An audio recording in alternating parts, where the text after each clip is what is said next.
we are back. I have to admit, after spending 2 months in France this summer, my Shakespeare got a bit rusty. But thankfully, Joey did a tremendous job sharing his life journey. My guest today was my cinematography teacher during my first year at the Beijing Film Academy. From the clarity of his speech, the passion in his voice, and his openness to share, you will quickly see why he was such a great teacher.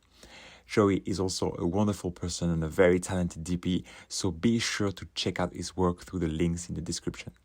But for now, sit tight and embark on a journey that will take you from a very small village in the Netherlands to the capital of China, to the city of stars, and beyond.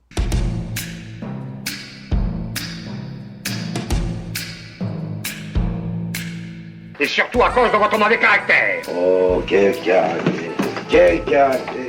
Mauvais caractère, mais joli nez. Très joli nez.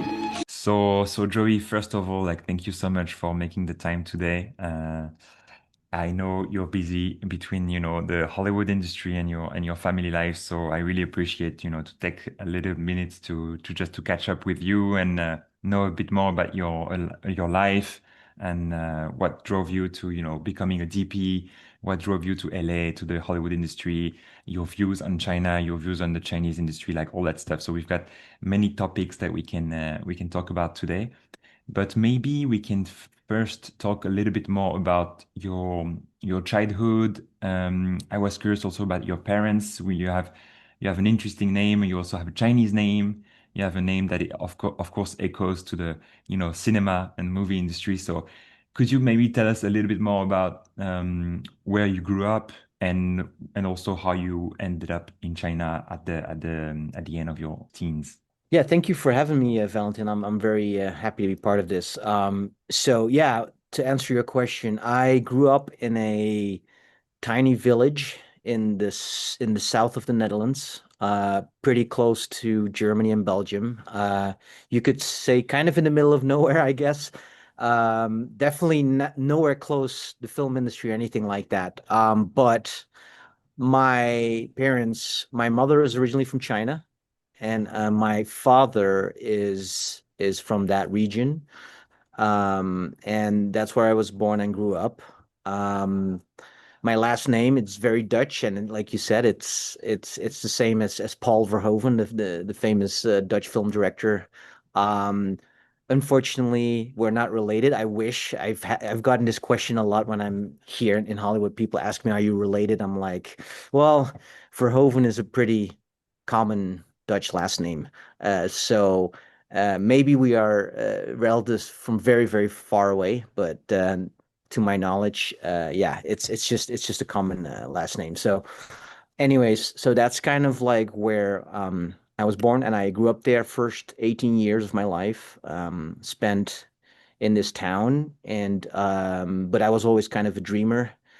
I remember when my dad had like one of those DV camcorders, and I started playing around with those cameras pretty early on. Like I think I was probably around 8 or 9. And then, with my brother, he would be starring in the little videos. And I would it's funny because recently I found some of the tapes, and I digitized them, and then I watched them again, and I realized like, wow, there was a lot of like in-camera editing going on. I was trying different things without being conscious of it. I was just playing, right? But I guess I was already kind of intuitively playing with visual language, and I guess that's just something from early childhood. I just loved watching films. Always have loved watching films, and I think that just kind of spurred the imagination.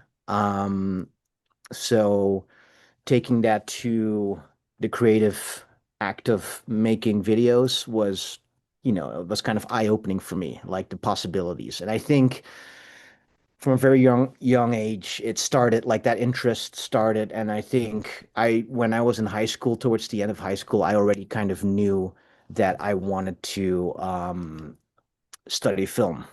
Um, and so, I think there's just a fascination from my end with the idea of pushing a rec button and kind of forcing you to be in the moment. I had when I was young, no, I also had like a sound recorder, and we would also record like these kind of like radio shows with my brother, or like it's kind of like a podcast in a way. And it was the same thing that captured me. The idea of like you're pushing record, and you're in the moment, and you're focused, and I think there's something about that that really attracts me, and I think I found that also in making videos, the moving image. So towards the end of high school, I was kind of like, well, I just want to study film. I want to become a filmmaker, and at that time, I wanted to become a film director. And I applied for the Dutch Film Academy because we have only one film academy in the Netherlands, and that was for me like the place to go. And it seemed, I grew up in that small village. Amsterdam was very far away for my sense, and the Dutch Film Academy is in Amsterdam. So to me, that was like, wow, that's the big journey to, where it all happens. I applied and with a friend of mine, and we got through the first round, which was like already a huge victory for us because we were like, wow, so they actually, because they have like a few different rounds that you have to go through, but we got through the first one, and then we had to go to Amsterdam, and we had like a face-to-face interview. And I was 17. I wasn't 18 yet. So this was very early on. And then, I had high hopes, but obviously I received the letter and they were like, well, you didn't get in because we all think you're too young. They gave the specific reason. They were like, we don't think you have enough life experience. And in hindsight, I'm like, yes, you are totally right. I did not have any life experience at all because I grew up in a small village for 17 years of my life. That was kind of what I knew. So that reason kind of really, did something to me that I was like, okay, if I need to have life experience, then let's do something. And, I was also reading at this time, in my, late teens, I was kind of reading a lot of books, and I was kind of into like philosophy and those kind of things. And I really was interested in this idea of taking kind of like a leap of faith and do something that to others would seem extreme, maybe, but really just kind of following your dream. I was like very idealistic, and that's kind of around that time when I got the Dutch Film Academy rejection. I was kind of just like laying down my options, and I realized, well, I really want to study film. There is only one film school in the Netherlands. I don't really feel like doing another study just because I have to do something. Then I'd rather go out and experience life because according to this school, I need to gain life experience. So with that kind of motive, the idea came to me to like move to China and just be on my own. I think the idea of move to go to China was it was attractive to me because I really was longing for freedom in a way. I was at this point, obviously, I was still living at home with my parents, and I just felt like the town where I grew up in it's so small, and I really had this desire to like experience the world. So I just wanted to go out and be on my own and like and then plus I knew that my mother, who is Chinese, she always had that wish that I would be able to speak Chinese. And it never happened because, there were pretty much no Chinese people in the place where I grew up. So I never had the chance to really learn the language. My mother tried a little bit when I was younger, but it never really, happened. So I knew that she would support this decision, even though it was pretty extreme for a 17-year-old to be like, Mom and Dad, I just want to go to China for a year, and then we'll see what happens after that. But I knew that my mom would support because, she was like, she likes this idea that I would kind of go to China and learn Mandarin. And that was the plan. I would go to China, I would learn Mandarin for a year, not necessarily because I like studying languages, but more because I wanted to go out and explore the world and I needed to do something in the meantime. So it seemed like studying Mandarin would be a good thing to do. So yeah, I flew to Beijing, started my first year at the Beijing Language University. Um, and that's kind of how the China journey started for me. You know, I was planning to only stay there for a year, just gain some life experience, learn some Chinese, then go back or do something else. But you know, a lot of things happened in that year. I was also, besides, film was a big passion of me, but I had another passion at this when I was younger, which was music, which is related to what I was saying. Like I like recording, so I also did a lot of music recording, and I was playing in this band in Beijing. Like I found these Chinese friends that were kind of into the same music as I was, and we started a band and we had shows and I was just like really kind of enjoying and exploring the possibilities. And so for me it seemed logical to prolong my stay. Originally it was just a year, but then because the music was kind of starting to happen for me, I was I had my own band. I did a lot of like home recording when I was in China the first year, and I home recorded this CD, this album, and I found this indie record label in Beijing run by this American guy. His name's Matt Cackler. The record label was called Tag Team Records, and I gave them my demos, and they were like, "Oh, we really like this, and we want to release it." And that was always been a dream for me to have like a record released. So for me, after year one, I was like, I need to stay here. There's so much going on. There's so much happening for me. I have a record label, like I have a record deal now. I'm releasing this album. It's awesome. So that's how I ended up. 1 year became 2 years, 2 years became 4 years. At that point, it was like after the Beijing Olympics, because I went to Beijing in 2004. So spent 4 years. It was Beijing Olympics. Around that time is when I decided to go to BFA to study film. So it was kind of a journey, but it was never part of the. I never had like a big plan of like this is what I'm gonna do. It's just like every year things happen to you and new possibilities present themselves, and you just kind of keep going. And I ended up staying, I left in 2021, so I ended up staying almost like 17 years. It's kind of crazy if you think about it. Yeah, it's almost the same amount of years that what you had experienced before going to China. So it's almost like a Half rebirth my here. life. Yeah, Yeah. exactly. Half my life and all my 20s. I spent all my 20s in China. I went there. When I set foot in Beijing, I just turned 18 and basically up until I was yeah, 30 something. So it's been a big chapter of my life for sure. Yeah. And before you had everything going on with the music, the new friends, and all that stuff, did you experience a little bit of hardships, when you first arrived? Um, I think initially the first year was still kind of like it was interesting for me because everything was new.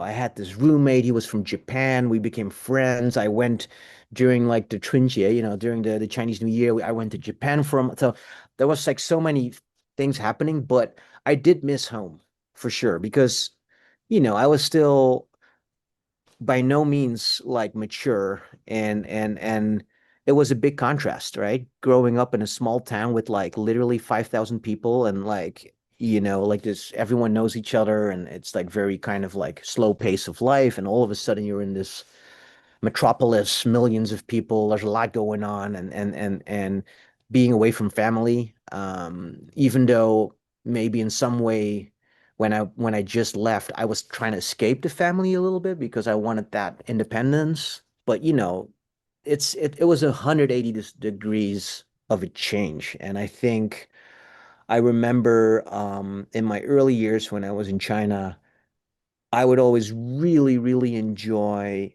going back to Europe. I would fly back once a year and I spent the summer in Europe and that was felt so good because it was like everything you took for granted growing up was now special. Even the bed that you sleep in at home and like the food and it felt so good. And I was always in that same, in that same sense, there was also a feeling of melancholy and sadness when I had to leave. And going back to China, like the first 2 weeks were always very tough. I would feel very homesick. I would question myself. I would be like, why am I doing this? Why am I flying? Like, I like living in, like, why, that kind of feeling. I had to readjust again. It was also in combination with the jet lag and everything, but I remember those things to be pretty hard for me. Like there was definitely some homesickness, but I don't know if you have that same experience being in China. It has its ways. Like once you kind of get back into the groove of China life, you get back in and you're just like, that's the new thing. But always having to adjust was hard, even if that was just 1 or 2 weeks. Um, so I remember those things very vividly. I think the times that I had the most felt most homesick were the times where I would fly back to China and I'll be like, oh my God, I'm going to be here for another year. And, like that feeling like, wow, okay, is this the right thing? Am I doing, what am I really doing? Like all these questions and like missing home. But, it's also like, and this is something I didn't realize at the time, but I'm realizing now it's like growing up in a way or becoming more mature in your 20s without your normal support system around you, like, close family and stuff. That was definitely also, I think, challenging. Like I had to like kind of like learn a lot of things without the direct guidance of my family and my parents because I was living such a different kind of reality. You know what I mean? Like they were in the Netherlands. I was in China. My life was so different. There was and it was hard to kind of like share things and the context of things that happened to me in China to my family. So I feel like I had to learn a lot of things kind of the hard way, or like I didn't really have that guidance, which was, now that I think of it, I guess it's very valuable that I went through this experience and also learned to be independent. But it was also definitely hard at hard at times.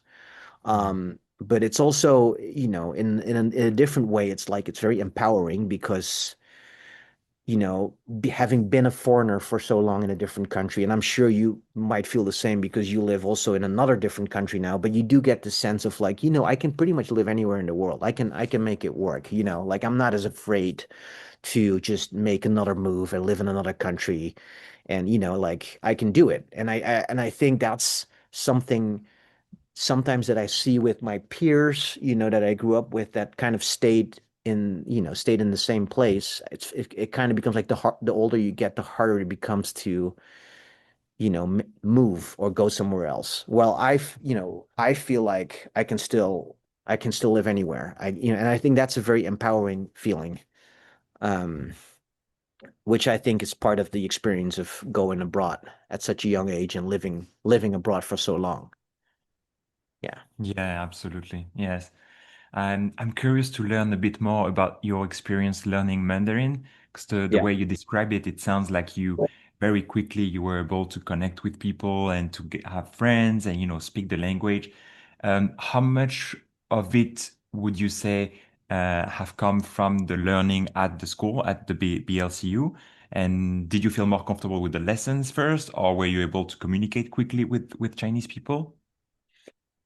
Um, well, I think the BLCU is definitely a little bit of a bubble, right? Because it's an international school specifically for learning Chinese for foreigners, or at least part of that school. So you're kind of in that little bubble, and you have a lot of foreign friends. So I think the first year or two were definitely like that for me, that I, was hanging out with a lot of like foreign students. Um, but I think I was lucky that one, my roommate was from Japan and he did not speak English. So I was kind of like forced right away to like use Chinese practically. And I do think the lessons really helped me. I didn't I went there not being able to speak Chinese, though I was very familiar with the language because, my mom spoke Chinese, so I would hear it at home. But also she has tried to teach us, some basics. I knew, like it's kind of like the classic thing, but I knew how to recite some Chinese poems, even though didn't know what it meant. But like things like that you kind of memorize. So I think that helped me. But I did start from the I started from zero. So my classes in the very beginning were like singing classes. You had the tones, right? That was the only thing we were practicing, tones. So that's where I started. And I'm happy I started from the very beginning because it gave me a strong foundation. Um, but so the combination of those classes, but then also being able to use the language in practice right away was very helpful. I think that my kind of like search for musicians was very useful for learning the language because I came with my guitar and I was very serious about music, and that was like my big passion. I was practicing the guitar every day, so I went like basically after I arrived, like pretty soon, like right away, I was like looking to find a band, and I think that gave me the opportunity to become friends with Chinese people at a very early stage when I was in China, and using the language. And obviously, I remember probably around the 3, 4, 5 month mark when I was calling my mom, we kind of very naturally started switching to Chinese, or like I was trying to communicate to her in Chinese. So I think there were quite a few um what's the right word? Vehicles for me to use the language. And that's why I think after year one, I was already pretty, I mean, I was pretty confident in how I like speak in Chinese, even though it was still pretty basic. I was using it every day, so I think I made a lot of progress in that first year. I see. Yeah. And I know that at the time where you were in Beijing, so the year before the Olympics and then until the year 2010, Yeah. I've heard many stories about the rock scene in Beijing and all Yes. these bars and all that stuff. Yeah. I don't have any experience of that era, but I've heard so many stories. Could you maybe share with us a little bit more about what happened and what was the vibe like?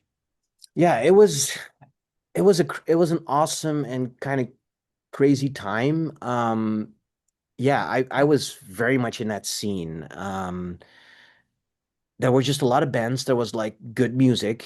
I'm sure you've heard of the venues like D22, Mao Life House, Yugong Yisan, Dos Colegas. Like there were like all these places around town. What Bar is like very famous. There's a small place like right next to the Forbidden City. And there were like interestingly enough, there were like these foreigners that were part of this scene, and like I said, this guy Matt, this American, I don't know where he is right now, but he started this indie label in China. And then there was this other guy, Michael Pettis, who was like a professor at Beida. I'm maybe he's still there, economics professor, but he started this bar called D22. And so there was all this like it was so interesting to see these bands, these local bands, and sometimes these bands were, there were foreigners in the band. I mean, I was in in the band with like with other Chinese. So it was a very kind of like mix of all kinds of different elements. And it was just very raw, and the shows were like full of energy, and there was just this buzz around town. And yeah, the fact that you had these Americans like either starting labels, bars, releasing records, right? If you think about China in 2025, it's kind of like crazy that that even happened. But at the time, this was what happened. And it was like, yeah, I don't know. It was like a really interesting time. And there was a lot of, I also like, I remember it was this foreign, I think it was an American photographer who like photographed all these bands, and he released a book about it and stuff. So there was for a while, there was a real buzz, but it never really became mainstream. It was very like underground, and there was some rawness about it. But a lot of good music came out, and yeah. it was, if I think back, it was quite a special time. There was a sense of freedom. There was a sense of like, bands, musicians inspiring each other, and like, it was a really there was something happening. And I think at a later point, some of these bands became mainstream. There was this program in China, what is it called? 乐队的夏天 or something like that. There was like this TV program, and it was about like bands, and I think some of these bands became really mainstream and big, but unfortunately most of these bands kind of, just died out. But some of them made it and became big. So that's nice to see. Like some of the people that I remember, friends that I played with and stuff, some of them now are like big in China, you Mm. know. So that's cool.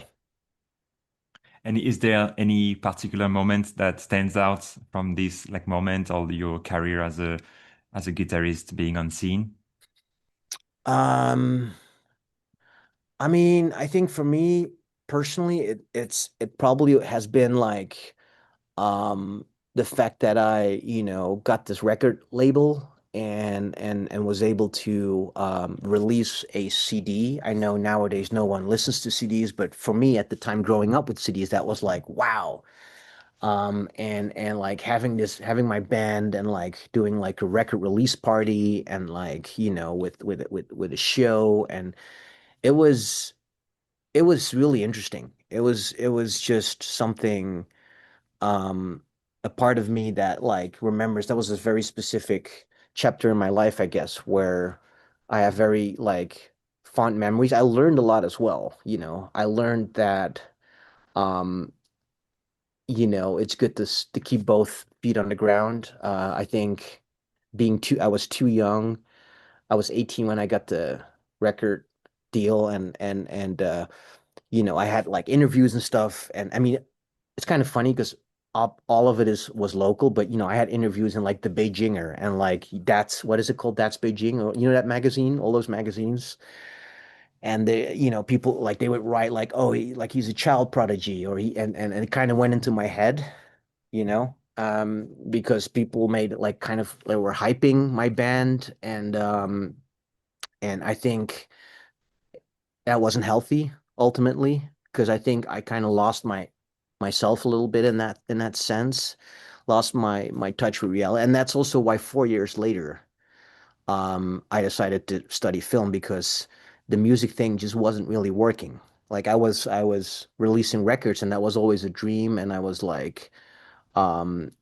playing shows and stuff, but my band never really like was never really stable, because sometimes there were foreigners, and then they would leave China, and then I changing band members all the time, so it was never very stable.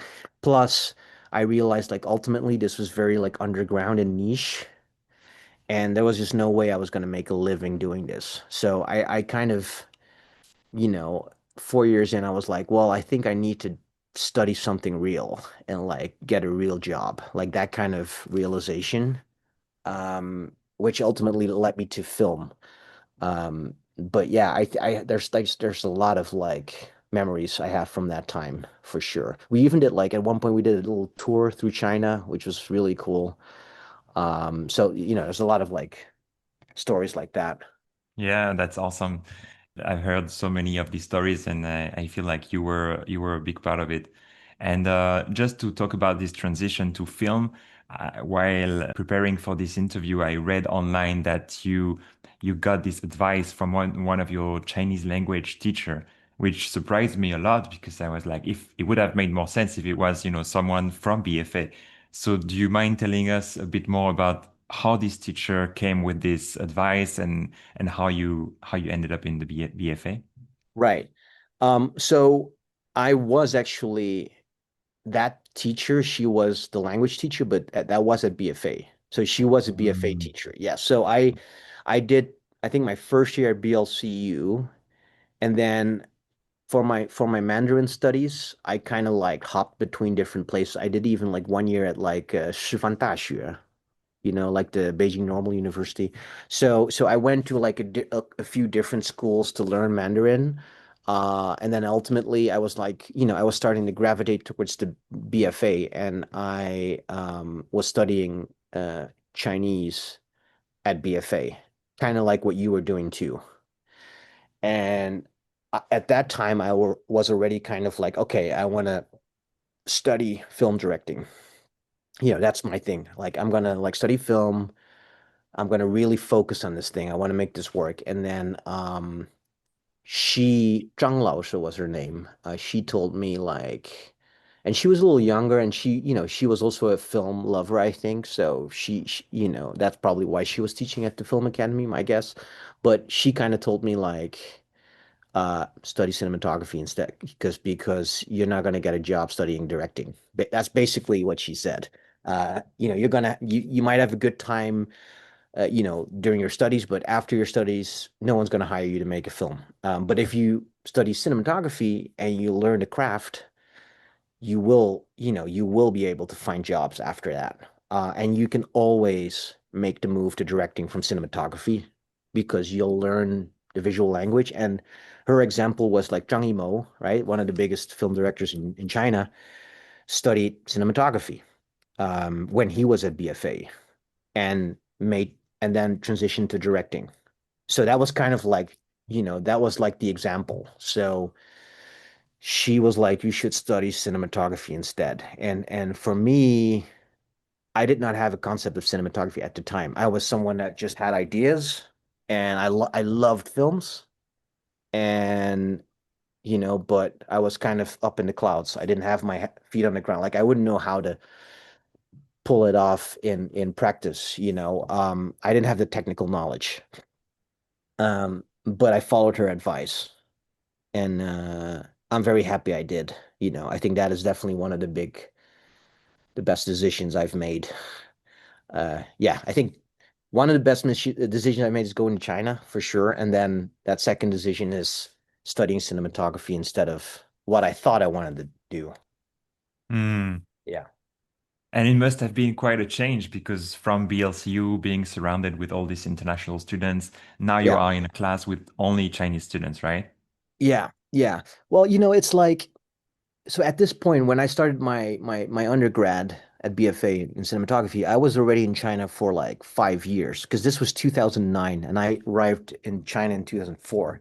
And I've noticed with like a lot of international students that come to China that there are the people that stay for a year or two, and they tend to be among themselves in the bubble of the foreigners. But you get to a point 3, 4 years in that you start to not relate as much with the people that just arrived. Because I feel like the people that just arrived are still kind of like a lot of complaining and like, I don't like this, I don't like that.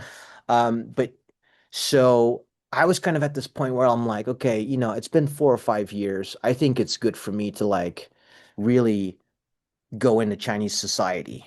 And I think that was something I intuitively felt like I think it's healthy for me now to like dive in and kind of blend in, so to speak. So I was actually looking for that experience of being among Chinese and like really get a sense of like what is it to live here. And I think I really got that through doing my study, the Chinese program, among Chinese students.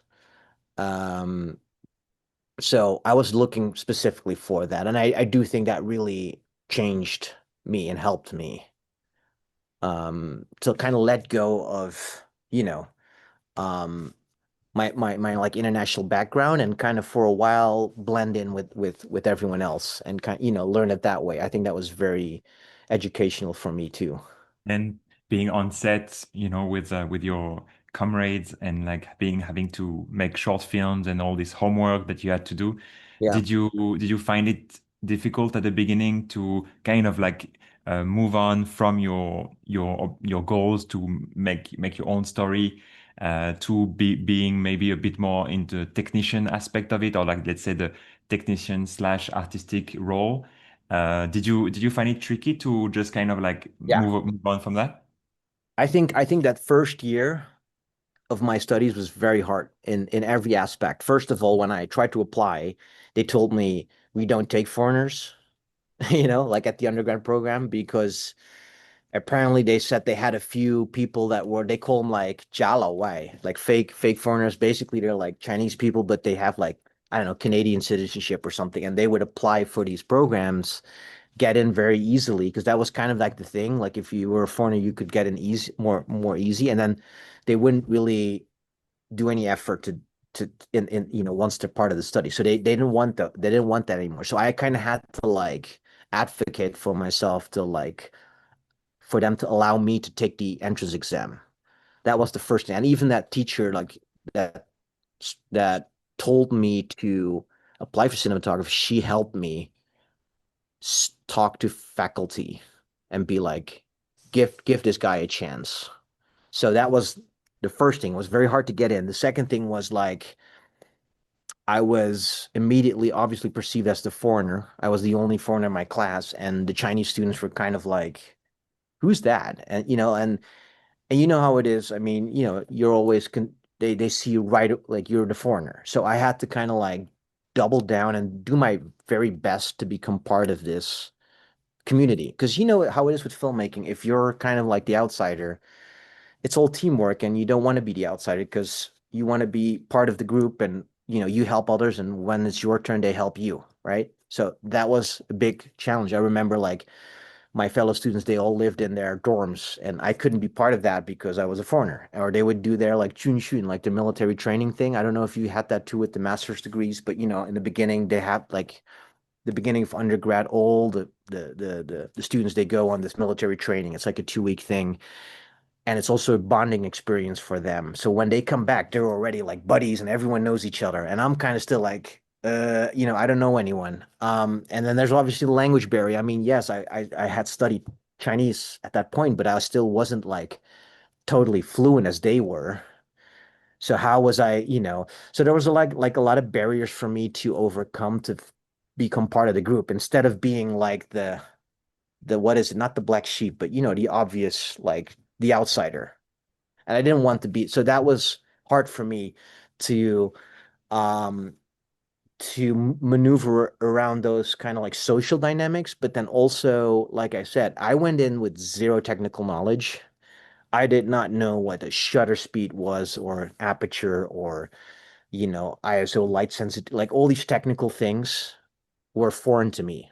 And the BFA undergrad for cinematography is very, very thorough. It's a very deep study, and you're really going into the nitty gritty of everything. And it was very intimidating for me in the beginning to wrap my head around, because I had problems understanding the technical concepts, let alone being taught in a language that's not my mother tongue. It was like my third language at that time, right? Like Dutch, English, Chinese. So like it was like double hard. And there were a lot of moments during that first year where I was like, is this the right thing? Did I just make the huge mistake? Like, what am I doing here? Like, this is not working. Like, I don't feel like I'm good at this. It was definitely like a struggle to get through that first year. So I didn't even get to the point of thinking about what you were saying of like going from my own ideas to becoming someone that's in service of someone else's vision. That wasn't even part of my dialogue yet. Like I was still focused on like just trying to survive and stay alive. That was my first year, you know. Um, but once I passed that, I think in year 2 and 3, like there was a point during my study where everything started to fall in place and something switched. And that's the moment that I realized that this is what I wanted to do. Like, I love this. Uh, a whole new kind of world opened up for me. But it took that journey in the very beginning of like struggle and thinking I made a huge mistake, and it's kind of like being drilled into the ground and then rise again. So that was definitely kind of my experience. Yeah, it sounds a lot like the hero's journey you were experienced back in your own life. A little bit, for sure. Yeah, it was like it was hard. It was definitely hard, but in hindsight, I'm like, oh, I'm so happy I went through that experience, because it humbled me. and I learned so much through that experience. I became a better version of myself in every aspect. So I think it was a very good school for me. And that's also why I'm like that undergrad study at BFA like changed my life. It really did. It changed everything. So yeah. And when it comes to, like the learning that you have received, learning cinematography in BFA, Yeah. when you compare it to, let's say, other expectation that you may face on your daily basis when you work in Hollywood, do you find it that there are two different roles, like for like let's say a Chinese DP versus like an American DP? Do you find that these are very different, or they are more or less the same expectation? Um, I think they're more or less the same expectation. You're still doing the same job. It doesn't feel like I'm doing a different job when I'm in the US versus China. Uh, I think there's some differences in the way things are set up in the crew. As in like I think in general a Chinese crew is bigger because I think labor is simply cheaper in China than it is in the US. So you tend to have bigger crews. Um, uh, so yeah, I think like early on in my Chinese career, I was already kind of like used to be having bigger crews, like more people, and so while I think in the States it's been a little bit more of like doing the same amount of work but with less people, which is not necessarily a bad thing because I feel like what I'm seeing here, a lot of things are very optimized for efficiency. And maybe in China, sometimes I feel that's less from what I've experienced, like that efficiency aspect of it. But and also obviously it has probably has to do with the kind of projects like that I'm doing in the US versus in China. Like I think in the US I'm still pretty early in my journey and I'm doing like mostly like more like indie productions, while in China, I was lucky enough to kind of find my way pretty quickly into like bigger productions. And so, it's a little bit different, but I don't feel that I'm like have it's still definitely the same job. And I do think that BFA has one of the strongest cinematography courses in the world. I think people don't know because there's only very few foreigners that have taken that study, because it is in Mandarin, but um, they kind of use the Soviet system versus like I know like a lot of Western film schools are kind of like more like, your first year's orientation, and then you kind of take like you kind of decide where you want, do you want to do directing, producing, and you kind of choose your own classes. While BFA is very much like, okay, you're going cinematography, these 4 years, that's the only thing you're going to be doing. The downside will be is like it kind of creates tunnel vision. And when I came out of BFA, I believed that cinematography was the most important thing of everything. Like that's everything about like, like I was like, cinematography is so important. That's the downside of this very thorough kind of study. But the upside is like because why did I say the Soviet system? I think in the Soviet system, it's very much like you are educating like craftsmen, right? So everything is so the 4 years it's focused on the craft, and you want to create a very deep understanding of your craft. So the whole course, the whole study is set up around that. So like for example, our first year at BFA, we didn't get to touch any film camera or video camera. It was just photography. The idea was like learn the basics of photography first before you even think about video. So we had to like use film cameras. We had to develop our own film. So, I was lucky enough to be one of the last generations that could still, in our first year, go into the dark room and, you know, develop our own black and white film and like create our own pictures. So it was really like first learn everything. What is exposure? What is latitude? What is composition? But from a photography point of view. And then only in year two did we start. doing the moving image. So it was a very, very thorough, like take your time, like every step along the way. So coming out of that study, I felt like I did feel like a real cinematographer because I feel like those 4 years were like so fully packed of information. So um, I just wanted to throw that out. Like I think the BFA it's a very good film school, um, Mm. at least for cinematography. Yeah, You mentioned the adjective like Soviet and also like tunnel vision, and I yeah. want to ask you a question about like your own cinematography style. Like when you receive all that knowledge and all the specifics of the technicalities of everything, and even more so when it's taught to you in a foreign language, how do you develop your own style, your own aesthetics? That's a good question. I did feel always, funnily enough, when I was in China, I always felt like I had a cheat code over my students, over my fellow students, because I knew how to speak English. And once I really got into cinematography and I really did start to do my own kind of like research outside of class in the world of cinematography. For example, I became a member of the cinematography mailing list, which was at the time very popular. Things like that. I started to get access to this knowledge that my fellow students simply didn't have access to because they didn't speak English or they didn't know where to look.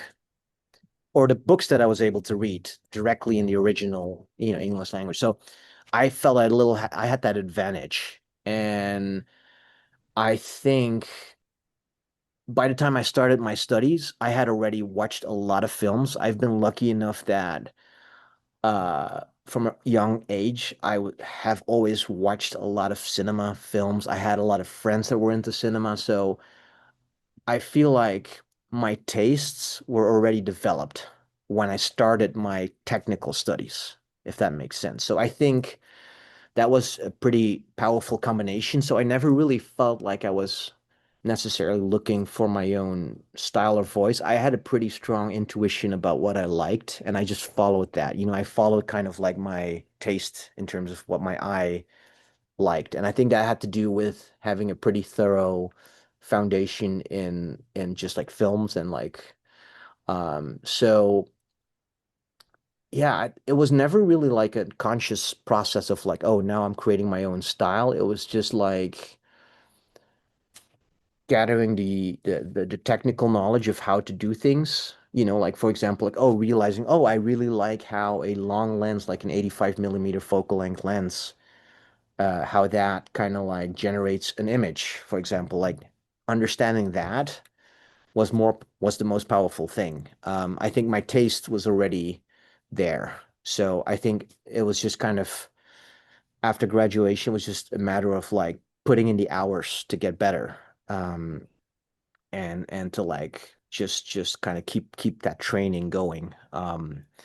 But I've never been like consciously aware of like, oh, this is my style, or I only like to do this thing, this kind of thing. I think I've always been very um agnostic or open about styles. And I've always, if I would sense people would box me in a certain thing, I would try to do the opposite to kind of like see, like challenge myself and try something that I don't know and kind of discover.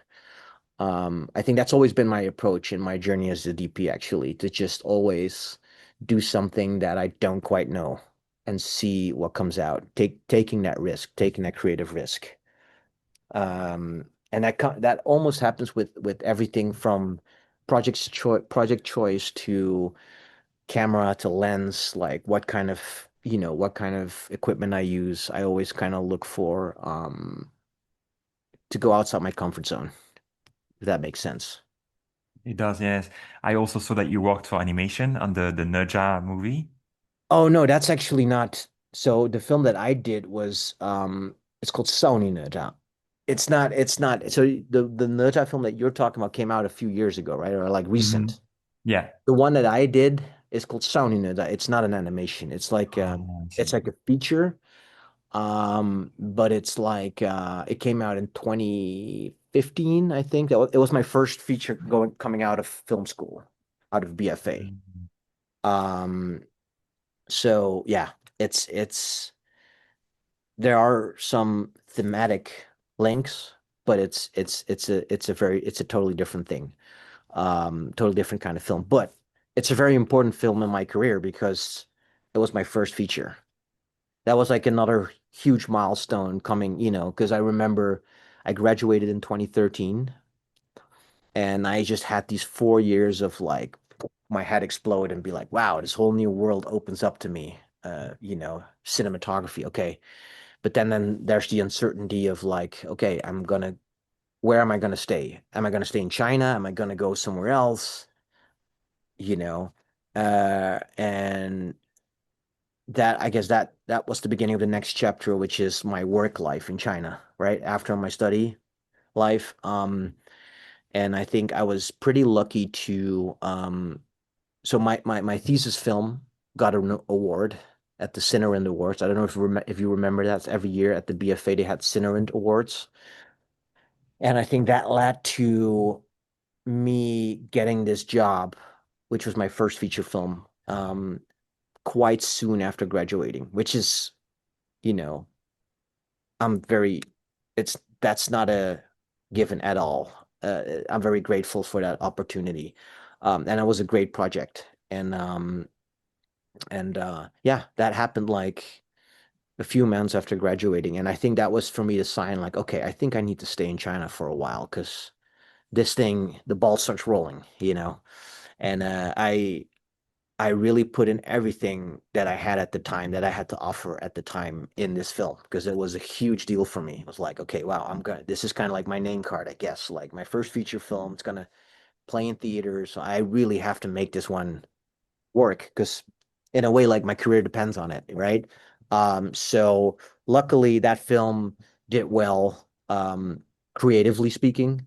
It premiered at Busan International Film Festival, had a theatrical run in China, and really that kind of started it. Like once I had that first feature film, I started getting more offers for more films. So in a way, I guess at that point I started feeling like, okay, I guess this career thing is working. Like I'm actually getting paid now to do this. Um, so that was the start of my journey, my Mm. cinematographer journey. Yeah. And while working on set, did you find some space to kind of like print your own touch, like put your own signature?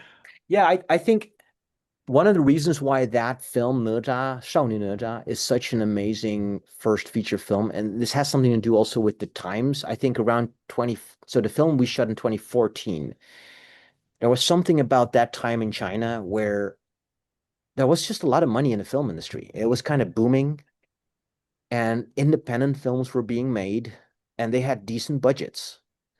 Um, And this film was one of those films. We had a very healthy budget. We were shooting in the hometown of the director, and he could pull some strings. So we had amazing locations. We had a scene where we could like lock off a whole road, and like for me, this was all like wow. I was used to like student films, and all of a sudden I'm doing these huge like locations, and we can like lock off roads, and like this is pure luxury. And like we had 45 days to shoot our film, and what is striking is like we had real creative freedom. Like there was no big producer that was telling us, no, you can't do this, you can't do that. The director was basically the creative, the creative judge. He could say like yes or no. And the great thing is like he let me do my thing. He saw that I was so like serious about this, and we did the whole like shot listing process, and he kind of just he saw that like, okay, I'm just gonna, he gave me that freedom to like do my creative thing. And it was amazing because it was like, we had all these shots that we were thinking about, and we could actually pull it off. Like we had the means to do it. So in a lot of ways it was an amazing first feature film project for me. We had the shooting days, we had the budget, like we had like great camera lenses, and like and I was I was given the time to like actually light scenes and like so it was yeah, it was like one of those projects that now you realize like wow, that's you were really lucky that you got that project at that point in your career. Like that's almost the best you can hope for, you know. Yeah, yeah, definitely. And I'm curious to hear your thoughts on what happened to the Chinese industry because 10 years later, like Yeah. the Chinese film industry, we hear a lot of stuff outside of China. So I don't know exactly how accurate it can be, but it seems like it's not doing as well as before. I'm curious to hear about what you feel about like nowadays, like how is it like to work as a DP on a set in China, and also on the new boom of what is called the duanju, which are Right. that very The short, verticals. yes, the vertical Verticals. Yeah. series. What do you think of all that? Yeah, I mean it's really interesting because I have a lot of like classmates from AFI, right? So I ended up going to AFI when I came to LA to do my master's in cinematography. And a lot of my classmates from AFI are now doing like the verticals that are mostly like Chinese, production, well, Chinese or like let's say the money is from China. That's um that are investing in these 20. So it's just kind of interesting to see how these things work out. But to answer your question about the film industry, so yeah, honestly, like I think for me, deep down, my ambition or my passion was always kind of gravitating towards the US, you know, or let's say a more international kind of like setting in terms of filmmaking. Even when I started my filmmaking journey, I told you like I tried to apply for the Dutch Film Academy. Like ultimately I grew up with, Western films. And I think even though there's a lot of Chinese cinema I love, and I've also started to appreciate much more like world cinema, I think because at such a young age I was kind of like exposed to these kind of films. There was always deep down something in me that was like, wouldn't it be great to one day make a film in Hollywood kind of thing, like maybe a very naive dream to some, but that was kind of like something that I was carrying with me. So I think deep down I was always looking for a way, even doing my first films in China, to find that connection with the West, to find a way to start making films not only in China but more internationally. It was more like China was a great learning school. I learned my craft there. I, I made my first, as they say, 10,000 hours of training there. But I was looking for the opportunity to go more international. And for a while that seemed to happen like not long after I think it was probably 2000, well, it must have been 2017, when in Qingdao they made the Chinese Hollywood film metropolis, the huge studio in Qingdao. I don't know, have you heard of this? No, I haven't heard about the Qingdao one. I've heard about the one that is close to Shanghai, but not the Okay. one in Qingdao. Yeah, so they made this huge movie studio in Qingdao, and then they shot a few films for also foreign productions, like Pacific Rim was shot there, but also Zhang Yimou's film The Great Wall, which was a China-US co-production. These films were shot there. And so at this point in time, it really seemed like China-US co-productions, Hollywood and China, it was really like kind of warming up, and it seemed like, wow, this could lead to things. So for a while, it seemed like pretty hopeful for me. I was like, okay, I think it wouldn't be strange that an opportunity will arise for me to like end up on a co-production or something and find my way to the US that way. But obviously, as we all know, the geopolitical situation changed, and then that kind of stopped abruptly. And I think in the last years before COVID, so let's say 2018 to 2020, 21, um, is I feel like China kind of closed off the film industry and still very much alive. within China, but not necessarily, with the co-productions and stuff. So, um, I think I kind of felt intuitively like maybe I was plateauing in a way, like I was kind of feeling like not exactly hitting the ceiling. I mean, there's always like bigger projects to be done, but I did feel like I wasn't quite sure if staying in China was going to lead me to where I ultimately wanted to go, you know.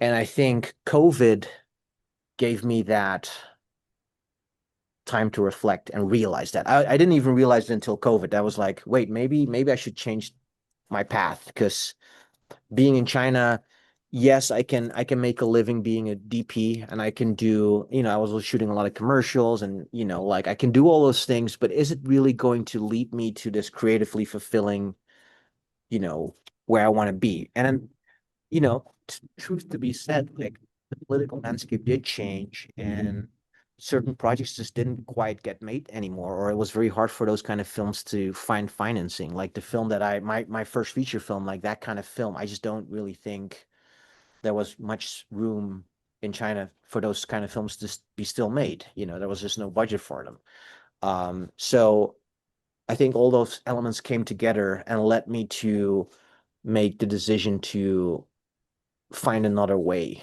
to kind of like change some things around. I see.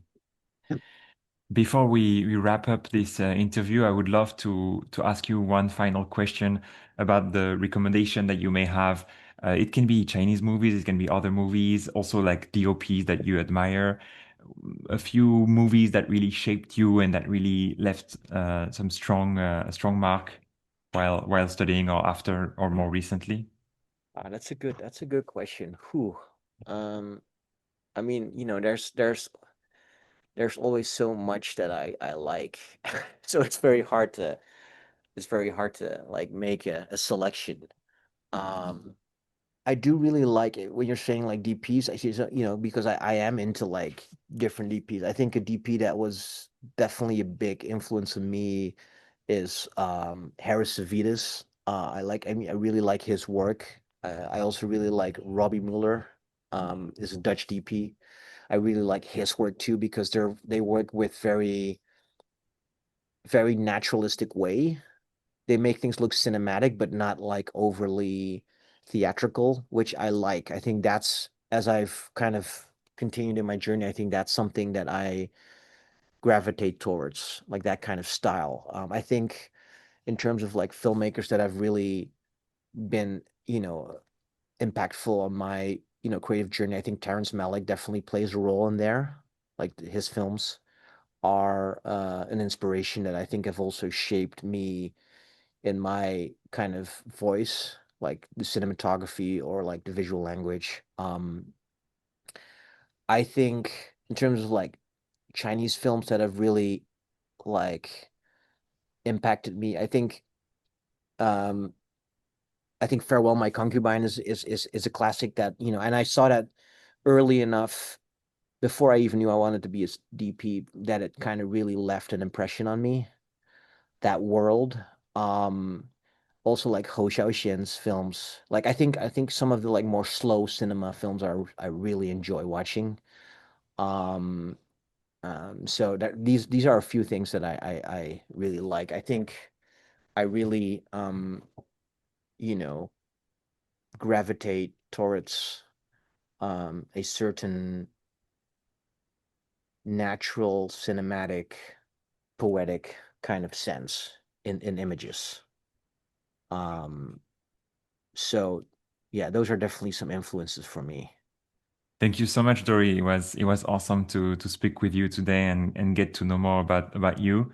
And thank you for being an inspiration for all of those who are like following you online. Thank You know, you. you Yeah. you you may not realize, but seeing your daily life and seeing your projects, seeing that you made it to Hollywood, to your dreams, it's a big deal for many of those, including me, who are like trying to follow the steps. So Oh, thank you and thank you. congratulations for that. Thank you. I And mean, I appreciate that. I no, appreciate no, you it's saying I that. really mean it, and it's really awesome to see you also with your fulfilling family life and seeing that you managed to handle both at the same time. So congratulations on that. And Oh, it's not easy. I can tell you that. It's not easy, but I'm still I'm trying every day. It might look like it's very easy on the social media side, but I can assure you it's not. I'm sure it's Balance not that. easy, but still. Yeah. Thank you so much, Joey. Thank you, Valentin.